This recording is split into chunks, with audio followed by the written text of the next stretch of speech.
AICC అధినేత Rahul గాంధీపై BJP ఎమ్మెల్యేలు చేసిన అనుచిత వ్యాఖ్యలకు నిరసనగా నాగర్ కర్నూలు జిల్లా అచ్చంపేట పట్టణంలోని అంబేద్కర్ చౌరస్తాలో కాంగ్రెస్ పార్టీ ఆధ్వర్యంలో ప్రధాని నరేంద్ర మోడీ దిష్టిబొమ్మను దగ్ధం చేశారు. ఈ సందర్భంగా మున్సిపల్ చైర్మన్ గార్లపాటి శ్రీనివాస్ మాట్లాడుతూ దేశంలో బీజేపీ ప్రభుత్వం ప్రతిపక్ష పార్టీల నాయకులకు కనీస గౌరవం ఇవ్వకుండా ఇష్టానుసారంగా మాట్లాడుతూ అవహేళనలు చేయటం సరైన పద్ధతి కాదన్నారు. ఈ కార్యక్రమంలో స్థానిక కాంగ్రెస్ నాయకులు, మున్సిపల్ కౌన్సిలర్లు పాల్గొన్నారు.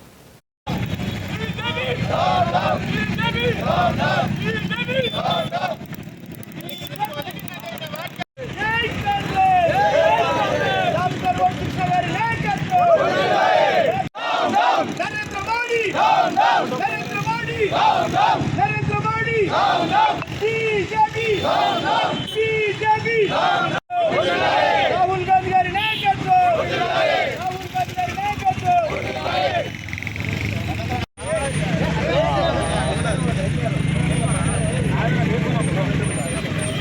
అందించినటువంటి వ్యక్తి దేశానికే కాబోయే భావి ప్రధాని రాహుల్ గాంధీ గారి మీద అనుచిత వ్యాఖ్యలు. వాస్తవంగా దేశాన్ని పరిపాలించే సత్తా ఉన్న నాయకులు శ్రీ రాహుల్ గాంధీ గారి పైన అనుచిత వ్యాఖ్యలు చేసినందుకు బేషరతుగా దేశ ప్రజలకు క్షమాపణ చెప్పాలి. ఈ వ్యాఖ్యలను వెనక్కి తీసుకోవాలి. ఎందుకంటే శ్రీ రాహుల్ గాంధీ గారు గతంలో భారత్ జోడో యాత్ర చేపట్టినప్పటి నుంచి దేశ ప్రజలందరూ కూడా రాహుల్ గాంధీ వైపు చూస్తున్నారు. అది గమనించి తట్టుకోలేక బీజేపీ వాళ్ళు 400 సీట్లు వస్తాయి, మేమే ప్రధానమంత్రి అవుతాం కలలు కన్నారు.